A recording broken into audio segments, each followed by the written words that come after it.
This Thanksgiving, expectations are high, but budgets, as we all know, are low. So we called in a chef who knows all about feeding a table full of hungry people with just a couple of dollars. Melissa D'Arabian is host of $10 Dinners on the Food Network and a mom who cooks for her 4 young girls every single day. And as our chef on a shoestring, her challenge, whip up a Thanksgiving feast for 8 with all the trimmings for under $80. Great to see you, Melissa. Well, thanks for having me. And we're so happy to have you, especially, you know, this holiday when budgets are so tight. Well, that's exactly right. The thing to remember is the most important ingredient at your table is you. It's your family and your friends. So, you know what? Take the stress off a little bit, and you can have some fabulous food for not a lot of money. But you know what?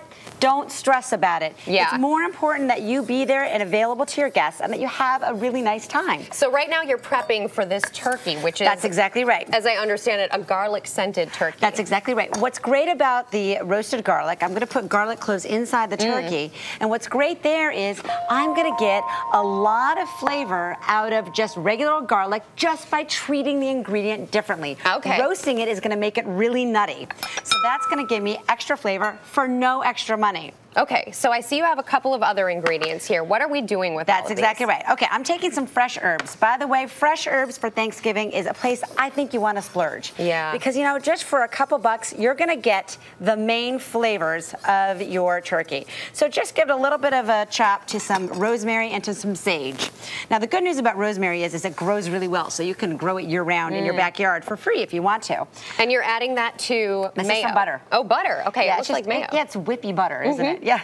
Yeah, you know, you want it to be room temperature so that you can rub it all over the turkey. So that's where we're going with all this. That's exactly. Very exciting. We're headed to a turkey. A little bit of salt and pepper and some granulated garlic just to have some on the outside to play off the roasted garlic flavor that's going to be on the inside of the turkey. So you put this all together, you mix it up, and then you start putting it on the outside. How long before you cook the turkey do you want to put the outside, the exterior together? Well, what you want to do is you want to salt and pepper your turkey for about an hour. Should I start doing that? Well, you can do it. Okay. Although we won't wait an hour. I love to work. Yeah, talk among yourselves. We'll be back in an hour with the turkey.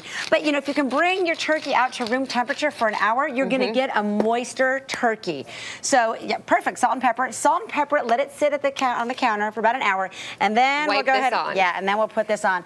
I want to check the oven because I think in the oven we have the finished product. Oh, you do? Oh, well then what am I even doing? This is our finished product. Oh, once you've taken that's everything, perfect. you've stuffed it inside. It looks like with the lemons, the garlic, That's and then exactly you rubbed right. it down. This is your final look. Yeah, it's really nice. This is By on the way- outside, this is on the inside, and then this is what it ends up looking like after it's cooked. Okay, so we have our turkey. Yep. Let's go to our sides. Oh, well, sides are fabulous. This looks amazing, by the way. As you can see, I've taken a 2-for-1 approach on the yams and the mashed potatoes. Okay. Because that way I get one dish and I get two items out there. And you know what? At our house, no one was eating those yams. Oh, yeah. So I have mostly potatoes and then a little bit of yam. So you can see I just have a little bit of yam, but more potatoes.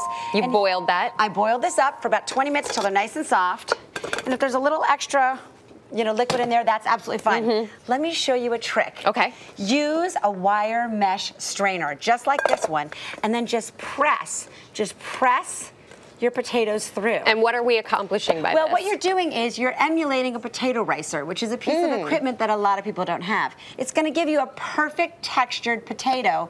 It's going to be nice and creamy and not gloppy. And then that meshed potato and yam is going to marble, and all you need to do is add in a little bit of butter and some milk, and I like yogurt. Gives it a little bit of tang. Interesting. Yeah. And out comes this. This is our finished product with exactly the potatoes and yams. Let's talk stuffing. Oh, fabulous stuffing. Now, there's all this uproar about not putting your stuffing in the turkey because of safety reasons. But, you know, I've got a better reason not to do it. Well, 2. One is you have to cook the turkey so much longer, so you end up drying out the breast meat if you stuff the turkey. So my turkey's moister because I can pull back on the cooking time. The second thing is, you know what?